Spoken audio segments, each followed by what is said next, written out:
Como a sociedade convive com seus participantes que são surdos? Ao longo da história, o processo de exclusão imperou e deixou por milhares de anos muita gente à margem do que o mundo dos chamados normais fazia. Os anos foram passando e a necessidade em olhar para essas pessoas começou a surgir. Atualmente, existem inúmeras iniciativas e leis que buscam a inclusão do povo surdo, mas isso só veio depois de muita luta por parte dessas pessoas. Entender o passado para explicar o presente e projetar o futuro é o que vamos debater hoje nesta edição do MS em Pesquisa.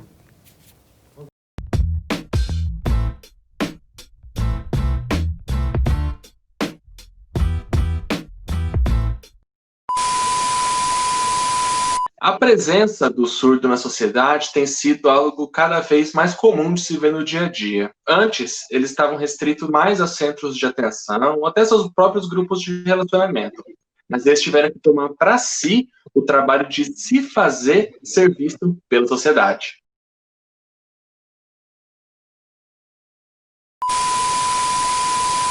Não à toa, eles passaram a participar dos grandes debates e articular por políticas públicas para maior inclusão. Isso tudo porque, ao longo da história, a sociedade sempre deixou essas pessoas à margem. Elas até existiam, mas se não existissem, não fariam diferença nenhuma.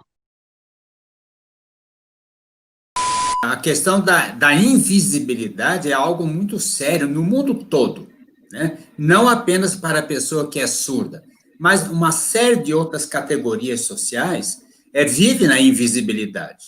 E, por conseguinte, é necessário trabalhar a questão da visibilidade para que haja um mínimo de protagonismo das pessoas surdas, né? E certamente isso ocorre nas dimensões do território. E relembrando aqui Milton Santos, né, que falava que território é onde tudo acontece. Então, de fato, é onde acontece a invisibilidade, é num território específico. E para entender como nós, enquanto ouvintes, passamos a compreender o povo surdo, uma pesquisa analisou desde os registros mais antigos dos livros bíblicos até as mais recentes leis. É a própria reflexão a respeito da discriminação e dos preconceitos que as pessoas têm uma em relação às outras, né? Nós estamos trabalhando com um segmento que tem sido, ao longo da história, objeto de preconceitos. Mas, se nós ampliarmos o raciocínio, isso é válido também para a questão dos povos indígenas, é válido para a questão da raça negra, né, em que as pessoas são discriminadas indevida. Olha, toda discriminação é indevida, né, mas com muita ênfase, as pessoas são discriminadas por uma deficiência que a pessoa tem, por um problema que a pessoa tem.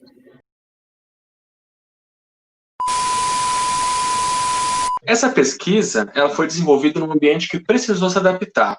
Primeiro para o pesquisador, o Adriano, que precisou se adequar à linguagem científica, e também para o orientador, que precisou se reinventar para poder apoiar esse estudo. Mas tem um outro detalhe que também chama muito atenção. O autor da pesquisa faz parte do próprio objeto de estudo, o que até é possível no universo da ciência. É uma luta permanente para nós separarmos o máximo possível o ativismo da pessoa surda do pesquisador surdo, do cientista, né? É claro que há uma luta muito grande para que a neutralidade seja a máxima possível, mas a neutralidade absoluta também é uma falácia, isso não existe. Toda ciência, todo conhecimento tem um comprometimento com alguma coisa, né? A isenção nunca é absoluta, tá? Agora, é claro, por se tratar de uma pesquisa em que ele não é só ele a pessoa, mas ele faz parte da comunidade surda, né? É a chamada pesquisa participante, quer dizer, em que as pessoas que são consultadas, né, fazem parte da mesma comunidade do seu agente principal, que no caso é o pesquisador.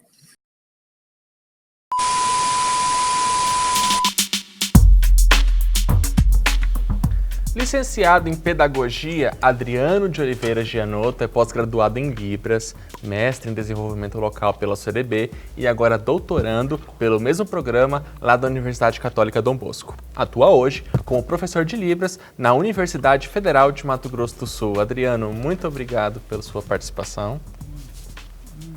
Bom, eu vou começar perguntando o objetivo do seu trabalho. Ele foi tentar entender a inclusão social do surdo, como a sociedade evoluiu nesse sentido, é mais ou menos isso?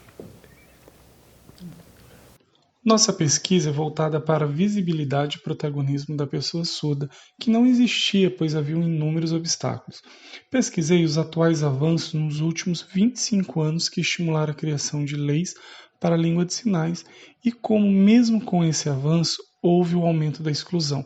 Enquanto os demais tinham livre acesso às oportunidades, o surdo tinha pouquíssimo. Nossa pesquisa ajudará para a visibilidade do surdo e acontecerá o desvelar desse sujeito. A língua de sinais é a língua do surdo, e ela surge dentro de uma comunidade, e é de lá que surgem as leis e os movimentos sociais. É um fenômeno muito amplo. Eu acredito que essa pesquisa contribuirá para a visibilidade do processo de que a língua de sinais é a primeira língua e o português escrito é a segunda, trazendo esse incentivo dentro das escolas e na sociedade, o que é muito importante. Essa legislação incentiva o aprendizado desta língua com enfoque no sujeito surdo. Como que a sociedade viu ao longo dos séculos a presença do surdo? Vou começar pela descoberta do surdo nas narrativas bíblicas, que por 35 anos foi impedido de sair em público, até que houve seu momento de visibilidade social. Em 1852, Lepé abriu uma escola de sinais na França, abrindo as portas para os estudos desse tema. Porém, em 1880, na Itália, os surdos foram proibidos de sinalizar e essas portas foram fechadas e todo o alcance e importância dessa pesquisa foi perdido. Após isso, em 1960, William Stoke, pesquisador americano, a partir de seus estudos reconhece a língua de sinais e divulga essa pesquisa. Há pouco tempo, em 1857, a escola do INES, de relevância nacional que influenciou todo o Brasil. Famílias aqui do Mato Grosso do Sul enviavam parentes surdos para estudar lá e esse trânsito possibilitava a difusão desse conhecimento. Contribuiu para a formação da comunidade surda, de associações, trazendo essa visibilidade ao surdo até os dias atuais. Essa amplitude foi graças ao INES e a esse movimento mundial de reconhecimento do sujeito surdo. Hoje precisamos fomentar a importância de não voltarmos para a invisibilidade. Temos a legislação de 2002 que reconhece a língua de sinais, temos o decreto, a LBI, que progressivamente abriram um horizonte até os dias de hoje, onde o governo tem obrigatoriedade da janela de tradução em seus pronunciamentos, trazendo informação em língua de sinais, trazendo uma abertura para os estudos voltados a esse sujeito surdo. Então quer dizer que nessa questão da França, do exemplo que você citou, que a partir dali começou a ver, sim, o surdo ele pode aprender, ele não é incapaz de dominar alguma língua, alguma forma de se comunicar. Antes disso foi um processo total de exclusão, então a sociedade tentava oralizar, não sei se é o termo correto de falar, oralizar o surdo para ele se comunicar na forma com que as outras pessoas, com que os ouvintes se comunicavam. Nossa pesquisa tratou dessa relevância da língua de sinais para o surdo, principalmente no período que as crianças estão na fase de aquisição linguística. Se houver com a criança um surdo, professor sinalizando e trazendo essa experiência linguística, a criança ouvinte também pode aprender essa língua e criar essa relação com o surdo, para que no futuro esse ouvinte possa ser um profissional, tradutor, intérprete fluente na língua de sinais. Essa língua não é só para o surdo, mas para o ouvinte, para que ambos caminhem juntos, para que não haja disparidade entre eles. Acredito na necessidade dessa troca, na união dos dois sujeitos compartilhando das experiências linguísticas. Na França, temos um número muito grande de professores surdos e ouvintes que conhecem a língua de sinais. Por exemplo, o inglês, tanto o surdo, tanto o ouvinte podem aprender, mas o que não se pode esquecer é que a primeira língua do surdo é a língua de sinais, que é gestual visual, assim como o estudante ouvinte não pode ser prejudicado na aquisição linguística da língua portuguesa, que é a segunda língua do surdo. Trazendo esse compartilhamento de conhecimento entre eles, e é que tenho mais estudado e visto como é importante, porque infelizmente existe uma segregação entre surdos e ouvintes.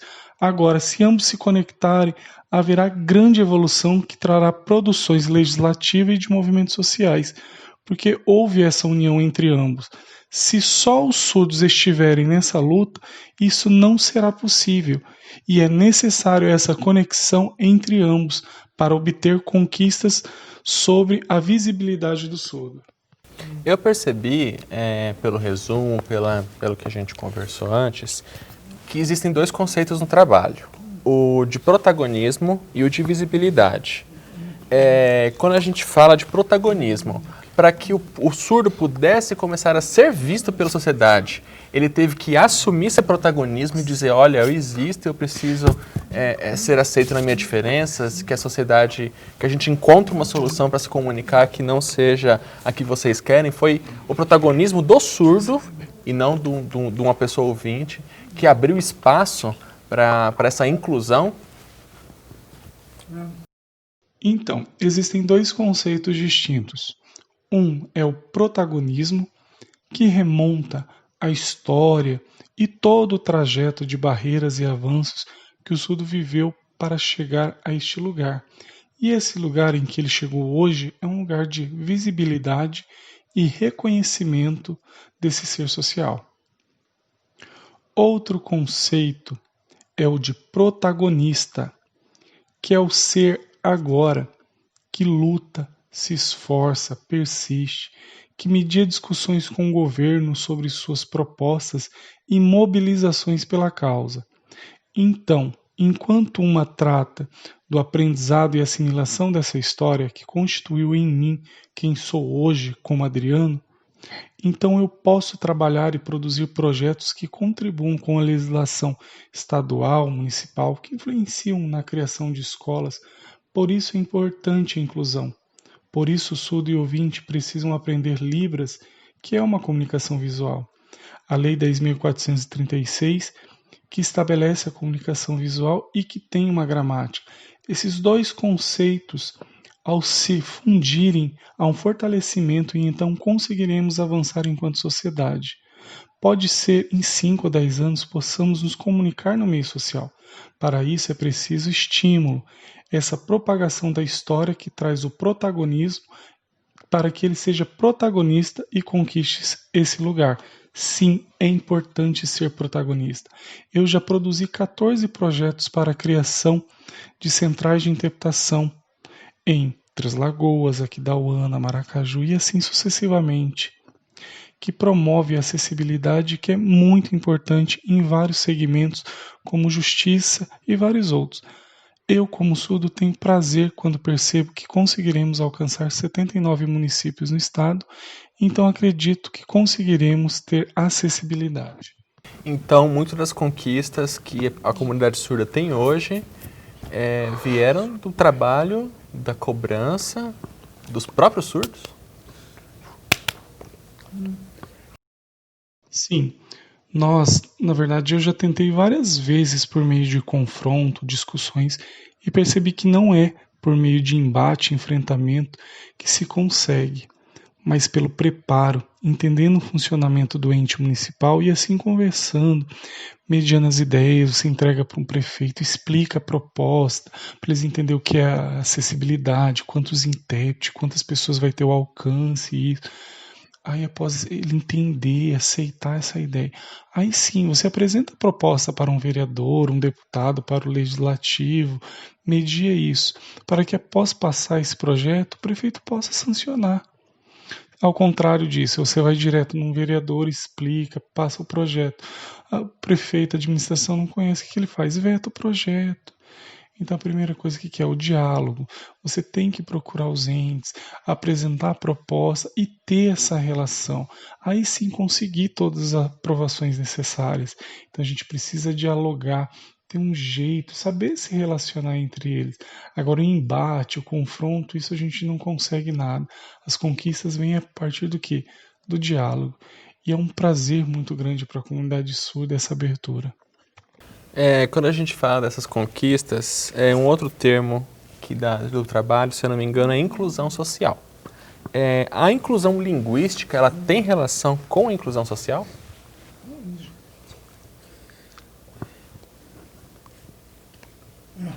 Bom, são conceitos distintos.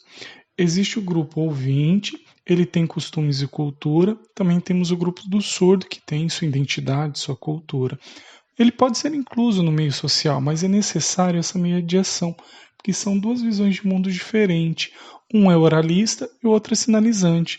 Então, quando se insere ao grupo, há uma estranheza pela diferença. Mas se houver uma conciliação, o ouvinte também tem acesso à comunidade surda e sua cultura, sua língua e suas singularidades. Por exemplo, um ouvinte é acostumado a falar, quando se depara com a língua de sinais é diferente, por isso ele precisa dessa experiência e aperfeiçoamento para conciliar tudo isso e se desenvolver, assim também como o surdo que sinaliza, também quando se depara com a língua portuguesa e suas singularidades. É o começo do bilinguismo, né? Hoje nós temos 44 escolas em todo o Brasil e em 15 estados que têm o ensino bilíngue na modalidade sinalizada com professores ouvintes que sinalizam e, consequentemente, essa inclusão é natural. É isso aí. Bom, encerramos o primeiro bloco da nossa conversa. O MS em Pesquisa vai para um breve intervalo e já volta.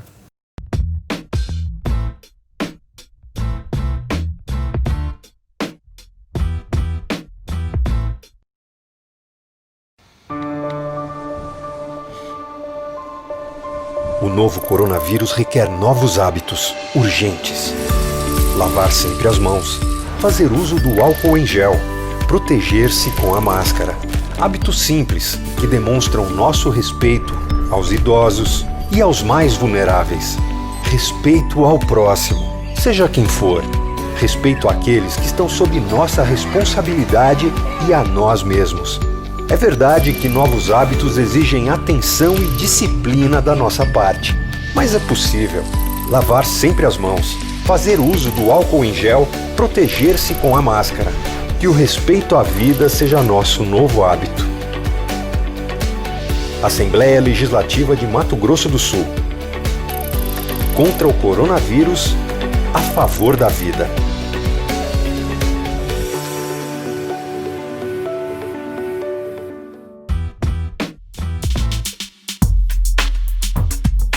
Bom, voltamos com a nossa conversa e eu já pergunto agora para você, Adriano, o seguinte: você analisou a inclusão, claro, várias coisas, né? Mas também a inclusão do povo surdo, né? Sendo que você faz parte dessa comunidade, não foi difícil fazer uma análise científica de tudo isso, sendo que você é quase que o seu próprio objeto de pesquisa?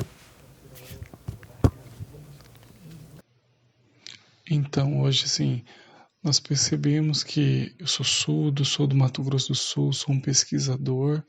A gente tem uma infinidade de campos aqui, tenho até índio surdo. Então eu queria juntar, pensar em alguma coisa. No meu mestrado eu foquei na língua de sinais, pensei em quais dificuldades que a gente tem. E a maior que eu encontrei foi a acessibilidade. Outro ponto também que eu gostaria de colocar na minha tese sempre foi essa questão de visibilidade e invisibilidade. Então pesquisei bastante e o que mais encontrei foi situações de invisibilidade. Conversei com o meu orientador e a gente pensou que seria importante a gente fazer um trabalho para divulgar essa situação de invisibilidade do povo surdo, dos movimentos, da cultura, da comunidade, de todas as limitações comunicacionais. Exemplo, no médico, na saúde. Tá? Então a comunicação linguística está onde? Então foi uma grande preocupação. E onde a gente pensou de começar lá desde 1982, nós tínhamos uma associação aqui em Campo Grande, a SUMES, ela tinha um movimento social muito forte, a gente viu que isso foi decaindo. Tá? Em 2005 ela ficou quase minguada, parece que a comunidade surda parou. E eu falei, gente, eu poderia pesquisar isso, incentivar essa comunidade, porque eu vejo o que a gente poderia oferecer com a pesquisa. Foi onde surgiu essa tese, como a gente poderia ver para aumentar isso, para voltar aquilo? Então a gente precisaria de associação, de comunidade, de leis, de intérprete, central de interpretação. A gente precisaria criar isso. E eu sou responsável por isso. Eu participei de vários processos, de leis comunicacionais, de várias conquistas.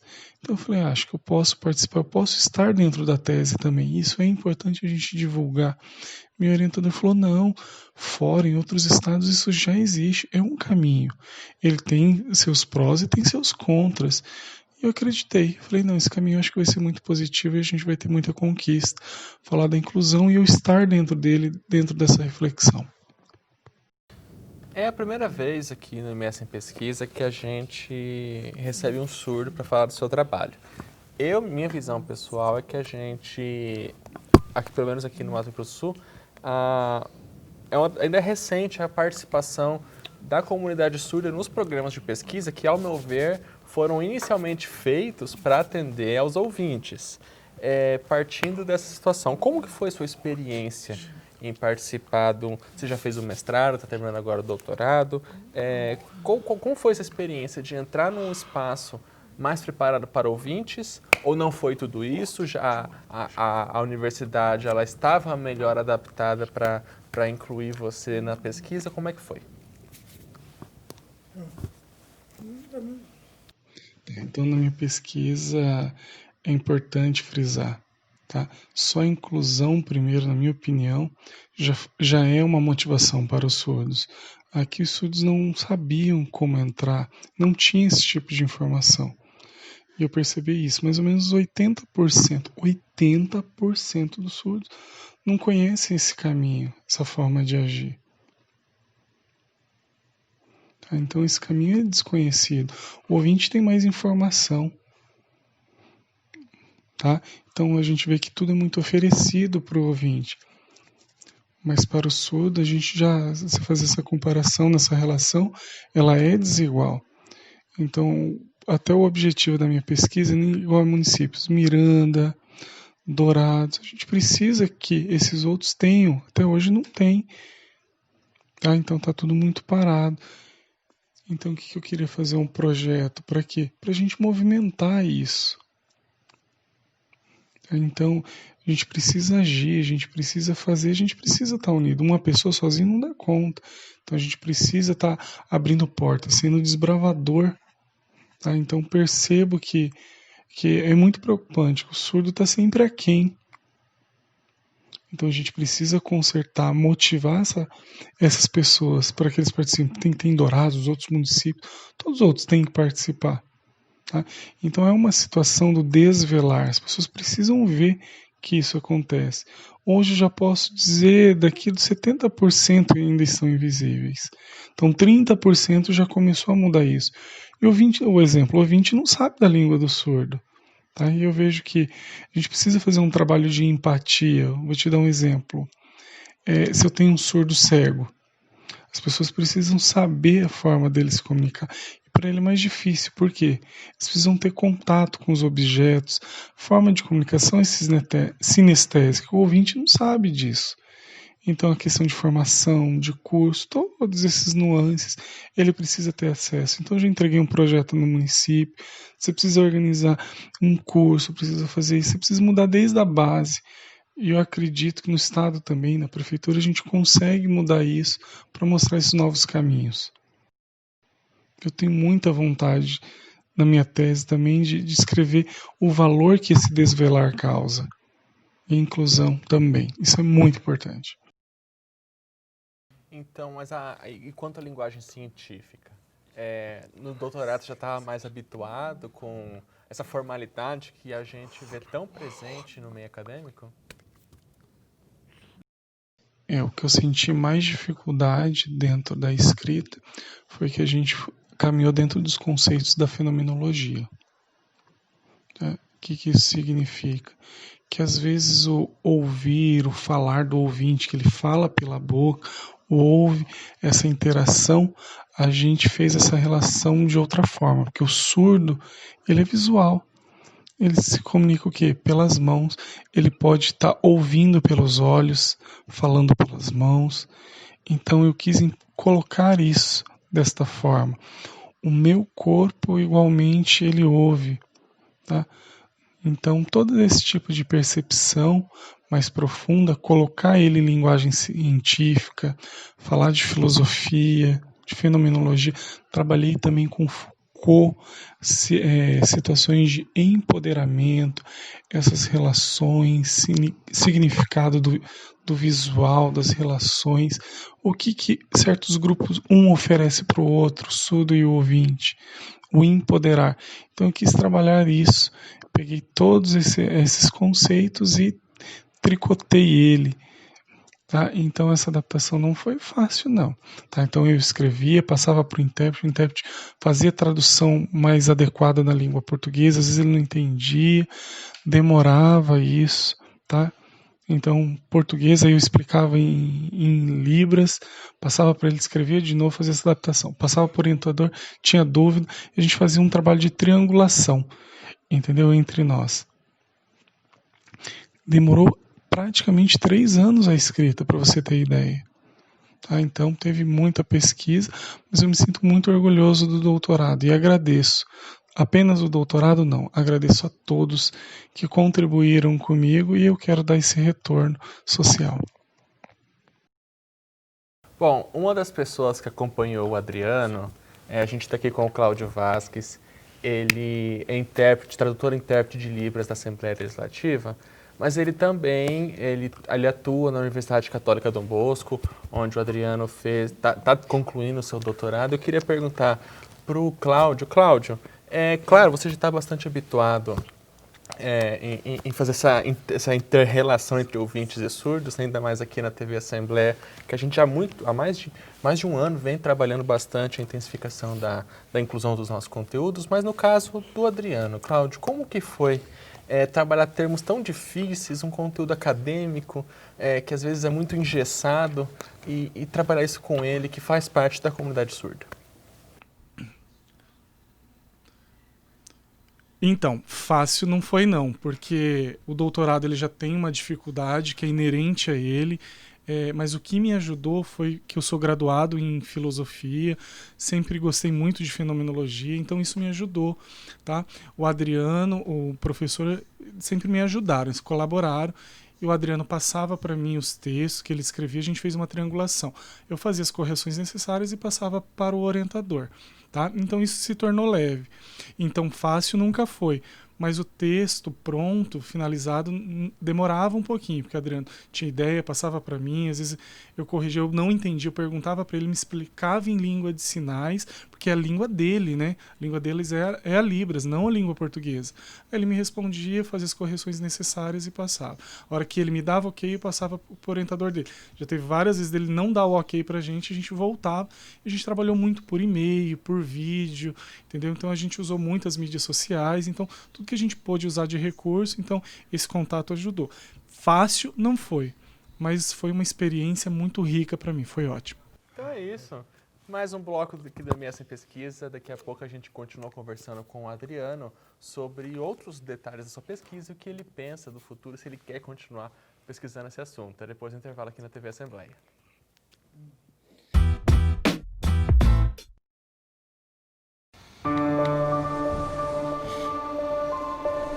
O novo coronavírus requer novos hábitos, urgentes. Lavar sempre as mãos, fazer uso do álcool em gel, proteger-se com a máscara. Hábitos simples que demonstram nosso respeito aos idosos e aos mais vulneráveis. Respeito ao próximo, seja quem for. Respeito àqueles que estão sob nossa responsabilidade e a nós mesmos. É verdade que novos hábitos exigem atenção e disciplina da nossa parte, mas é possível. Lavar sempre as mãos, fazer uso do álcool em gel, proteger-se com a máscara. Que o respeito à vida seja nosso novo hábito. Assembleia Legislativa de Mato Grosso do Sul. Contra o coronavírus, a favor da vida.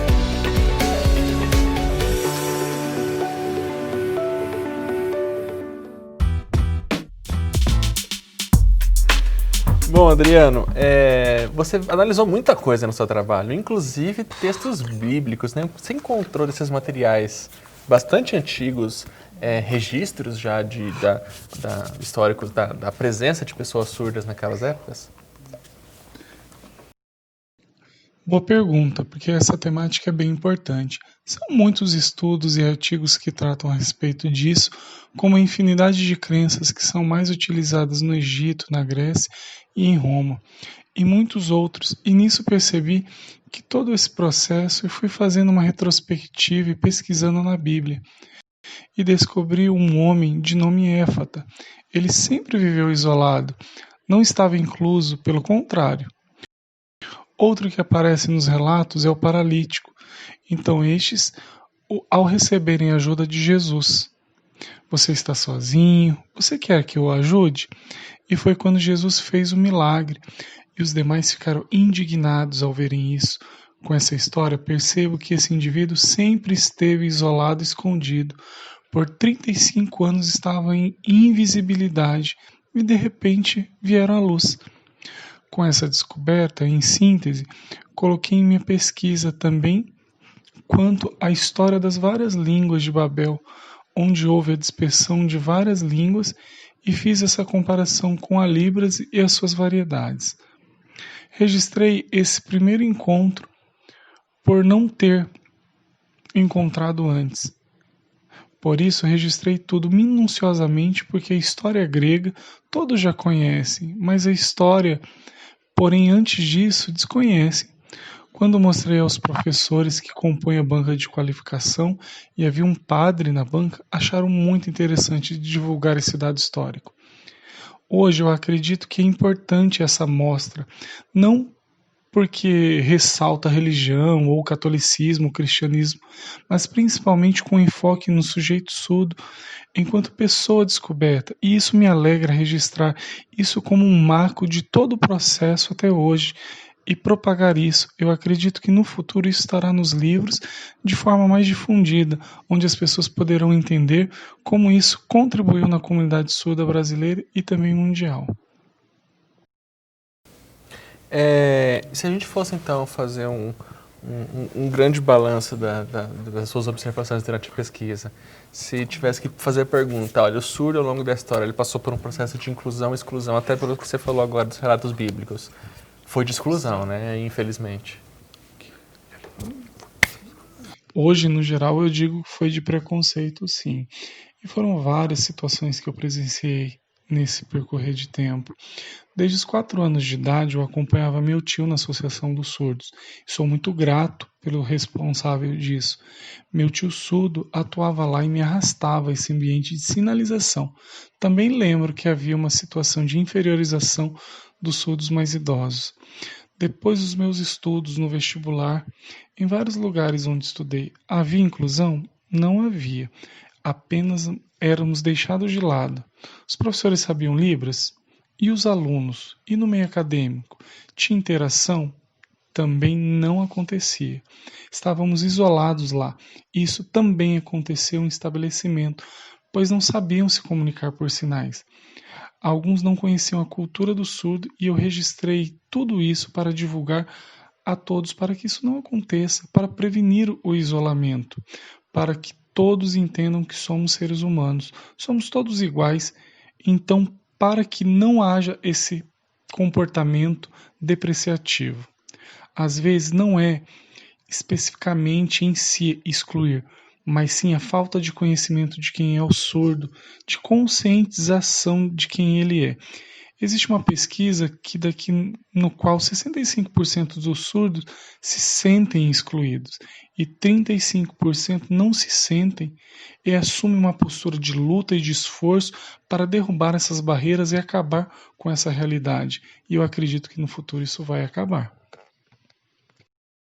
Bom, é uma questão da exclusão também, eu entendo que você fala no seu trabalho que é pertencer-se ao território, sentir-se pertencente ao território. Para a gente superar essa exclusão, o surdo ele precisa entender, puxa, realmente eu faço parte disso, dessa sociedade que eu convivo? A resposta é sim.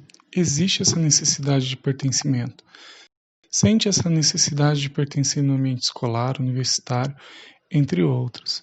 E isso gera necessidade de uma legislação que crie cursos.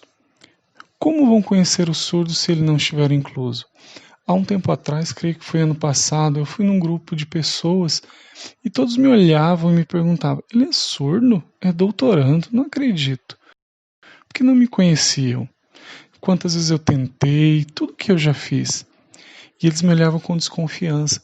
Percebi que não precisaria responder, que eu precisaria interagir de forma que eles entendessem quem eu sou. Falei das conquistas do Letras Libras em Dourados, de vários fenômenos, até que eles começaram a me olhar de outra forma. Em 2017, o Enem teve como tema da redação a formação dos surdos. Vocês sabiam disso? Eu pesquisei sobre. Houve 4 milhões e meio de inscritos. Apenas 53 pessoas tiveram aprovação com nota 10. Apenas 53 pessoas tiveram aprovação com nota 10. 472 pessoas tiveram nota 0. E por quê? Não somos vistos como seres pertencentes a uma sociedade em geral. E eu fiquei abismado vendo esses dados. Eu fiquei preocupado com essa situação. Nós precisamos informar e divulgar da importância de conhecer a identidade do surdo e sua constituição. Ele é só surdo? Não!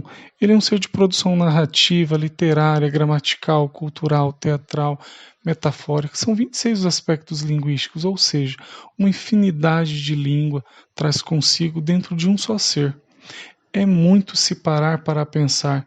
Eu só fiz uma síntese de tudo isso, mas para frente colocarei o que acredito em um livro, de maneira bem explicada e clara sobre a identidade do surdo para incentivar e auxiliar na compreensão de quem é ele.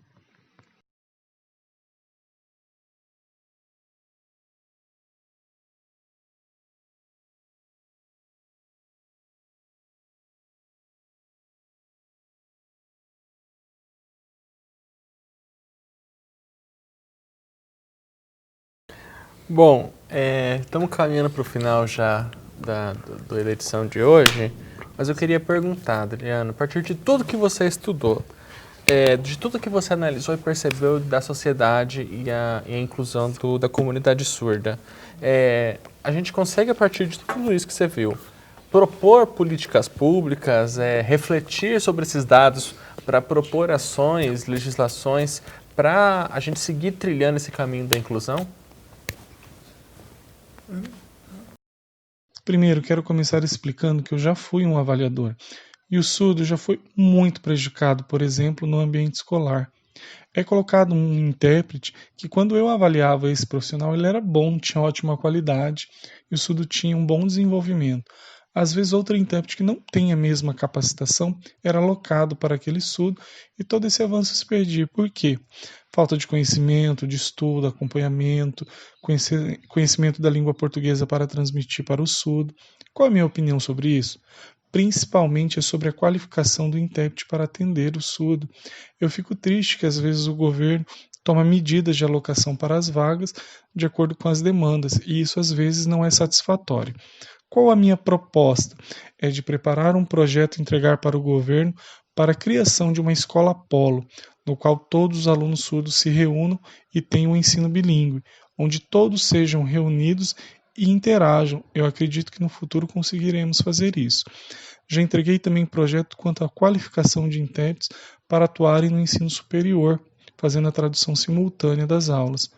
Na educação infantil, onde os pequeninos estão na fase de aquisição de língua e não se pode admitir um profissional que não tem essa qualificação, mas alguém apto para ensinar e promover a evolução da mesma. Além disso, estar ali profissionais que têm aptidão para sinalizar e atender de maneira adequada para o aluno. Então, a minha maior preocupação e interesse, avaliando todo esse percurso, tivemos coisas boas, também coisas ruins, que ora nos fazem crescer, ora nos fazem cair, trazendo essa instabilidade. Eu não tenho uma resposta do que é certo e errado. O que tenho são sugestões, conselhos de qualificação eficaz para a gente conseguir aumentar o desenvolvimento dos alunos, proporcionando que fará com que eles consigam essa melhora. Acredito que daqui uns 10 anos conseguiremos nossa escola bilíngue, porque o projeto já é algo conhecido do governo e temos intercedido para que haja essa mudança?